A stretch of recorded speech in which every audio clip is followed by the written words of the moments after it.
Remember, electricity is dangerous. Always make sure you're properly trained before working with electricity and electrical equipment. This is an IDEC FT2J. It's a PLC and an HMI combined into one compact, yet powerful device. Today, I'm going to use it to walk you through the core fundamentals of PLC control, step by step. In this video, we'll start by looking at the FT2J hardware, its inputs, outputs, and built-in HMI, and talk about the advantages of using a controller like this. Then we'll move into basic ladder logic, including normally open and normally closed contacts, coils, timers, and counters. After that, we'll build an HMI screen and finish with a simple control example using the IDEC FT2J.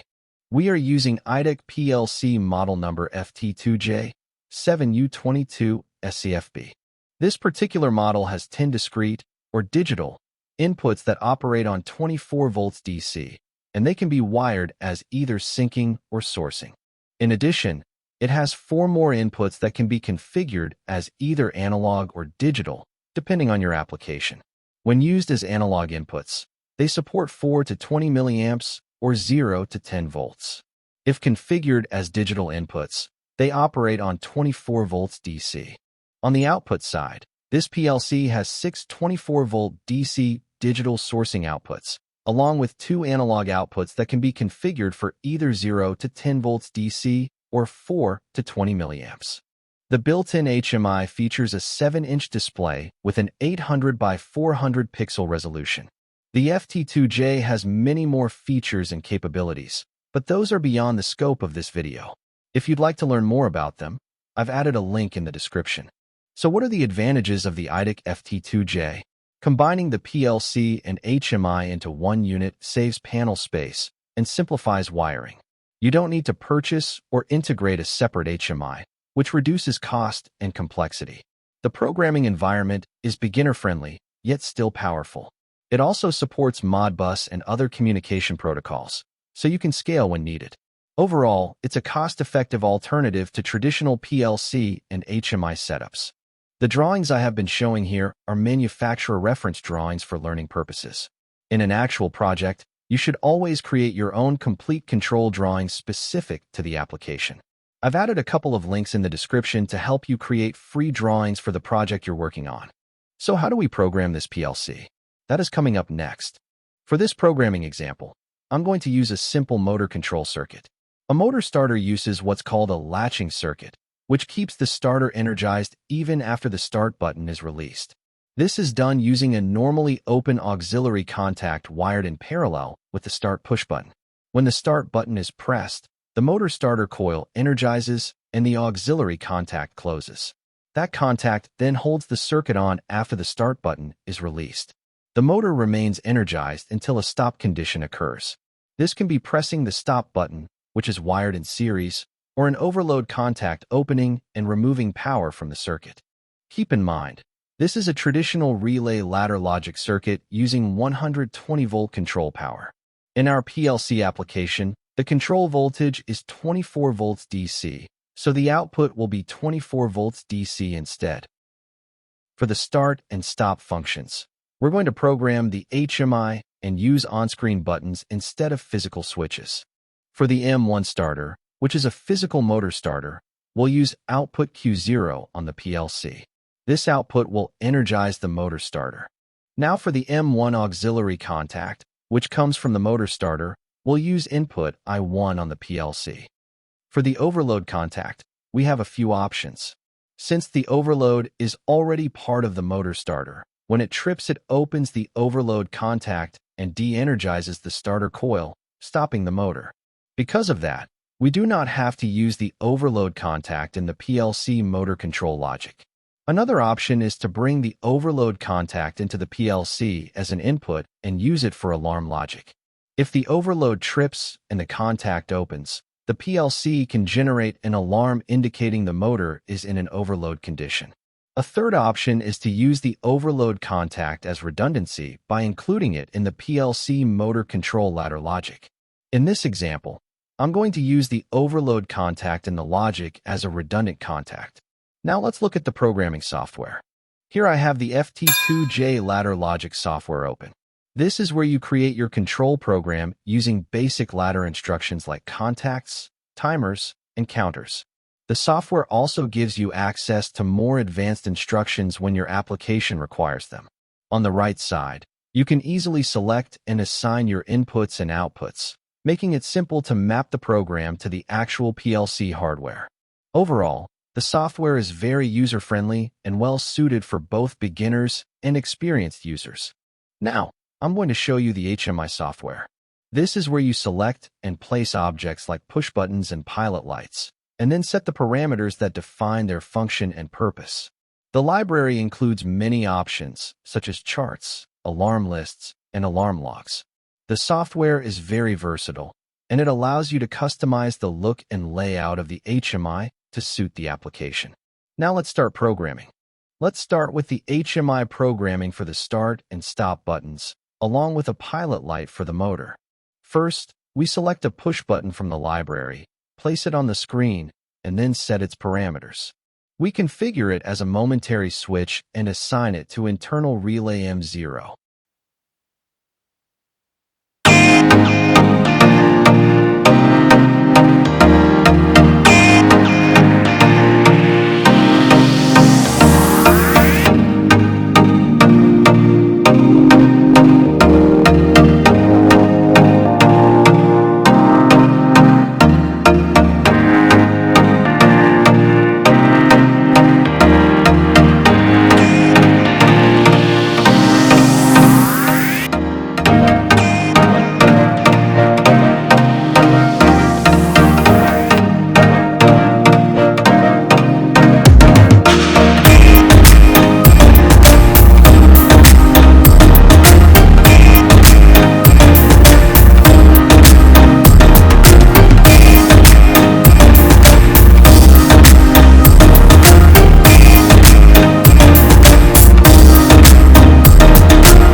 This output represents the motor starter, and we've addressed it as Q0.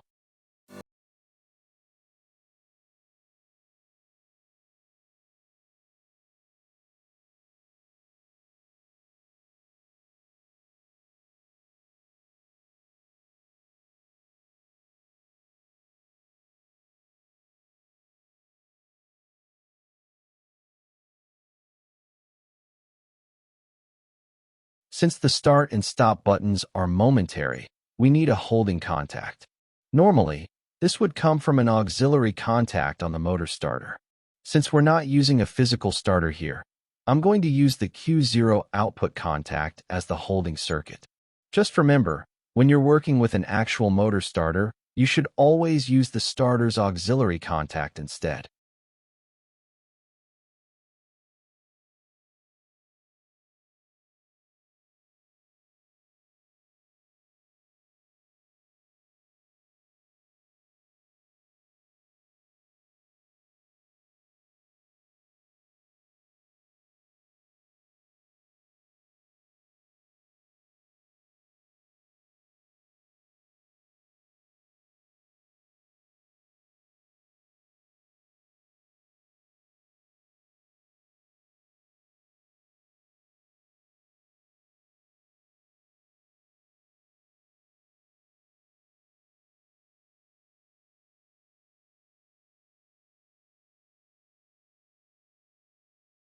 Now let's simulate the program and make sure it works.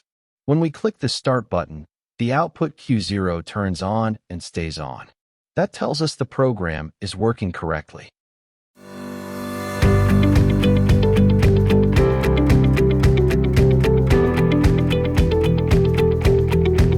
Now let's add the overload protection, which we've addressed as I0.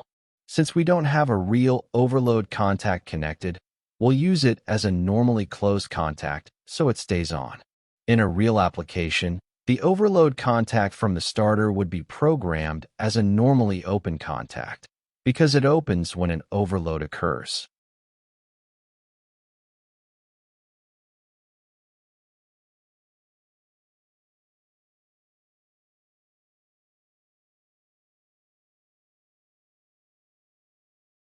Next, I'm going to add a timer and a counter to this program, then download it to the PLC and watch it run.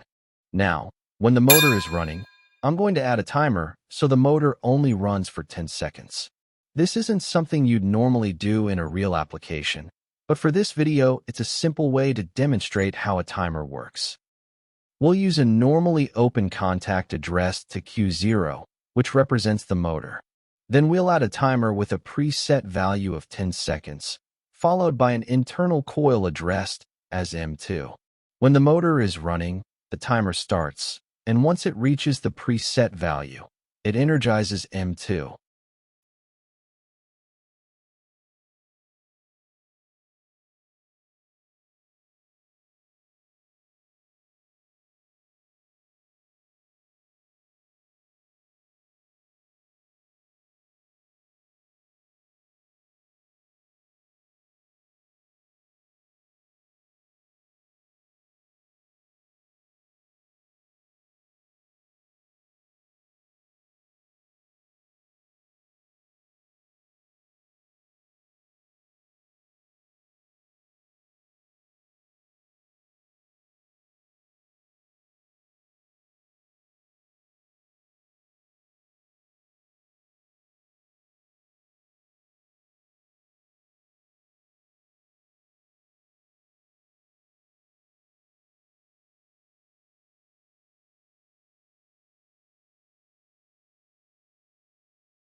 I'm going to use M2 as a normally closed contact in the motor start rung. When the timer energizes M2, that contact opens and the motor drops out.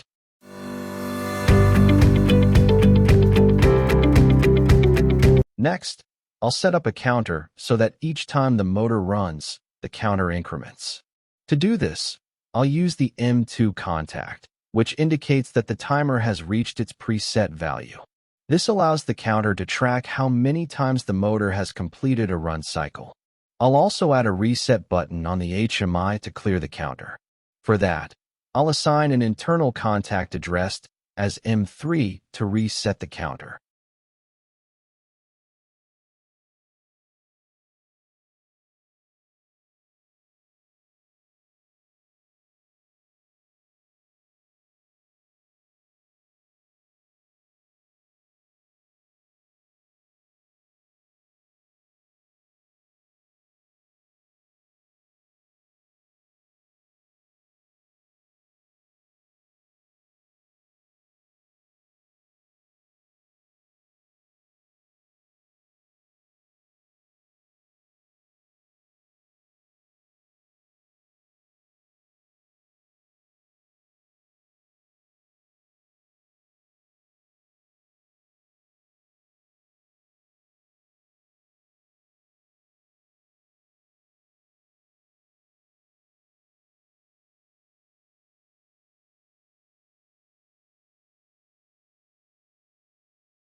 Now I'm going to add an internal relay, M4, that turns on when the counter reaches its preset value of 10.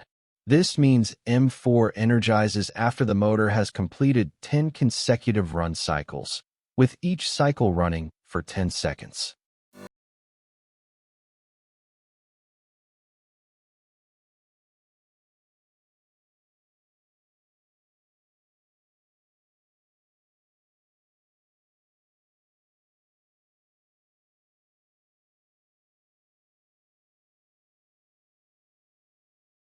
Now let's go back to the HMI program and add a pilot light to indicate when the count has been reached, a counter reset button, and a display to show the real-time counter value.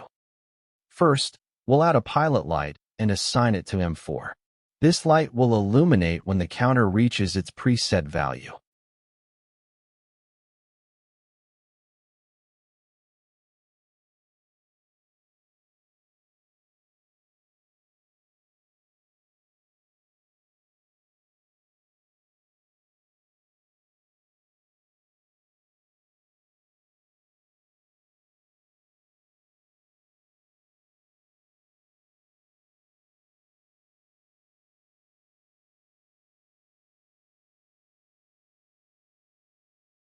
Next, I'll add a momentary reset button to clear the counter.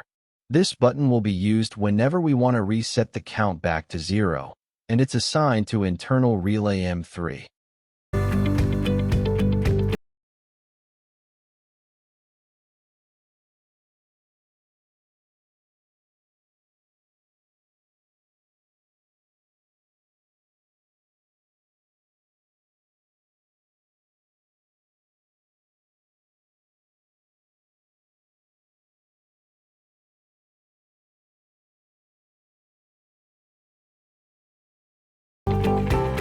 Now I'll add a numerical display to show the counter value, indicating how many times the motor has run.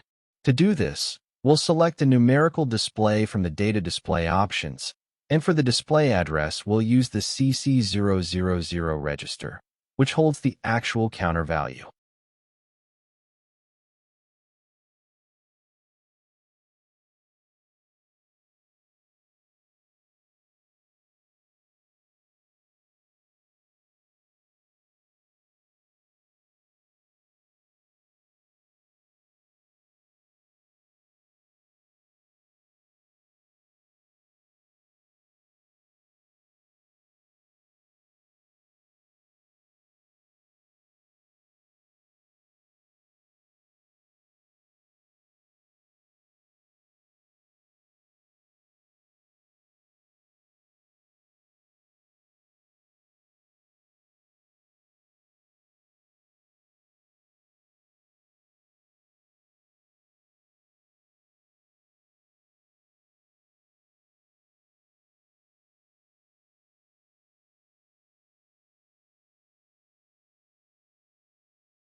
Now let's see how the program works. When we press start, the motor pilot light turns on and the motor runs for 10 seconds. After 10 seconds, the motor shuts down and the counter increments by 1. Each time we start the motor, it runs for 10 seconds and the counter continues to count up. Once the counter reaches 10, the count reached pilot light turns on and we can reset the counter if needed.